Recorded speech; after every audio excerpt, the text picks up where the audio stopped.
In 1945, Japan was in ruins. Its cities had been bombed, millions were homeless, factories lay in ashes, and the economy had nearly collapsed. Yet within just a few decades, this devastated nation would become the world's second-largest economy. So, what was the hidden secret? Most people believe Japan's miracle was driven by technology alone. Companies like Toyota, Sony, and Honda became global icons. But here's what nobody tells you. The real foundation was built years before those brands conquered the world. Think about this. Japan has very little oil, limited farmland, almost no major mineral wealth, and thousands of mountains covering most of its land. On paper, it should never have become an economic superpower. Countries blessed with vast oil fields, endless farmland, or rich mineral deposits often grow wealthy naturally. Japan had almost none of those advantages. Yet somehow, it outperformed nations with far greater natural resources. The answer wasn't hidden beneath the ground. It was inside classrooms, factories, government offices, and millions of ordinary people willing to rebuild a broken nation from scratch. And that's where everything began to change. Japan is an island nation stretching along the Pacific Ocean, made up of more than 6,000 islands. Its geography isolated it for centuries, but it also forced Japanese society to become incredibly efficient with every piece of land and every available resource. For centuries, earthquakes, tsunamis, volcanic eruptions, and typhoons repeatedly tested Japan's people. Survival demanded planning, discipline, and cooperation long before modern corporations or advanced technology ever existed. Then came World War II. By August 1945, Japan had surrendered. Major cities were devastated, industrial production had collapsed, and food shortages spread across the country. Many experts believed Japan would need generations to recover. But while the world saw only destruction, a small group of policymakers, engineers, and business leaders saw something entirely different. An opportunity to rebuild Japan in a completely new way. What they did next shocked the world. After Japan's surrender, the country came under Allied occupation led by the United States. Most people focus on military changes, but the biggest transformation happened inside Japan's economy. The rules of business were about to be rewritten. One of the biggest changes was land reform. Millions of tenant farmers gained ownership of the land they had worked for years. Suddenly, rural families had more income, stronger incentives, and greater confidence in the future. At the same time, Japan invested heavily in education. Schools expanded, technical training improved, and companies began hiring workers who could master increasingly advanced manufacturing. Knowledge became the country's most valuable resource. Then came an institution that most people outside Japan had never heard of. MITI, the Ministry of International Trade and Industry. It quietly guided industrial policy, supported strategic industries, and helped shape Japan's economic future. Instead of trying to dominate every industry, Japan carefully selected sectors with the greatest long-term potential. Steel, automobiles, shipbuilding, and electronics received focused support while companies competed fiercely with one another. But government planning alone wasn't enough. Japanese businesses adopted a philosophy of constant improvement called Kaizen. Instead of waiting for giant breakthroughs, workers searched for tiny improvements every single day. These small improvements multiplied across thousands of factories. Defects fell, efficiency increased, and Japanese products earned a global reputation for reliability. What looked like ordinary discipline became a powerful competitive advantage. Then an unexpected event accelerated everything.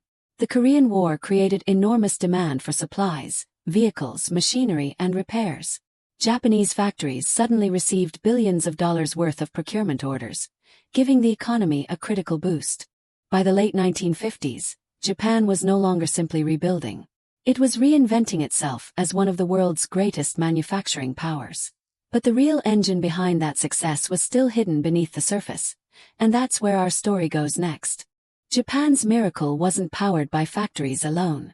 Behind every successful company stood an invisible financial system that supplied long-term funding instead of chasing quick profits. And this hidden network changed everything. Unlike many Western economies, Japanese banks worked closely with manufacturers. They provided patient financing for new factories, research, and expansion, allowing companies to think decades ahead instead of quarter by quarter. Another hidden advantage was Japan's logistics. Modern ports, efficient railways, and tightly connected suppliers meant parts could move quickly across the country. Every hour saved reduced costs and increased competitiveness. Then came a transportation revolution. In 1964, Japan introduced the Shinkansen, the world's first high-speed rail system. It wasn't just a faster train. It transformed business, trade, and productivity across the country. Japanese companies also mastered supply chains long before the term became popular. Thousands of specialized suppliers worked together with incredible precision, delivering exactly what manufacturers needed, exactly when they needed it. This approach became known around the world as just-in-time manufacturing. By reducing unnecessary inventory and eliminating waste, Japanese factories produced higher quality products while keeping costs remarkably low.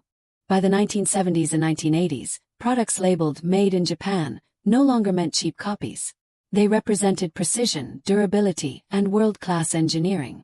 That dramatic shift changed global consumer expectations forever. But success created new challenges. Rising wages, soaring land prices, and rapid financial speculation began pushing the economy beyond sustainable limits. Beneath the prosperity, dangerous cracks were starting to appear. The world admired Japan's unstoppable rise. Yet the greatest test was still ahead. The very system that built one of history's greatest economic miracles would soon face a challenge that nobody saw coming. By the late 1980s, Japan looked unstoppable. Its economy had become the second largest in the world. Japanese companies dominated global markets, and many believed Japan would soon overtake the United States. But beneath the success, a dangerous bubble was quietly growing. Banks issued enormous amounts of credit, property prices climbed to unbelievable levels, and stock values soared.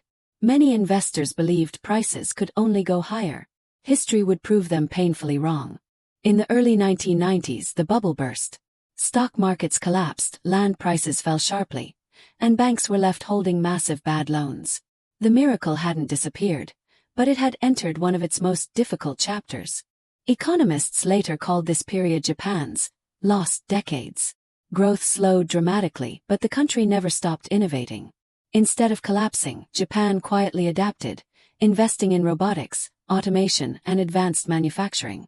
Today, Japan remains one of the world's largest economies and a global leader in robotics, advanced materials, precision machinery, and high-end manufacturing.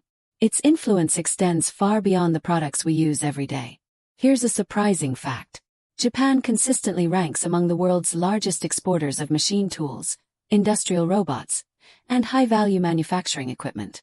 Much of the global economy still depends on technology built inside Japanese factories. The hidden secret behind Japan's economic miracle was never a single invention, a single company, or a single government policy.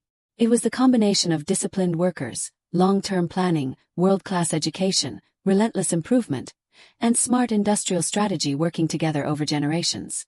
The hidden secret behind Japan's economic miracle was never a single invention, a single company, or a single government policy.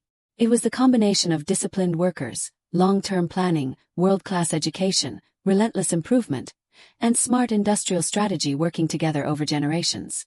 The next time you hear about Japan's economic miracle, remember that the story is far more complex than it appears on the surface. Behind every statistic, every headline, and every success story lies a chain of decisions, risks, and human ambition. If you enjoyed this documentary, subscribe for more deep dives into the stories shaping our world.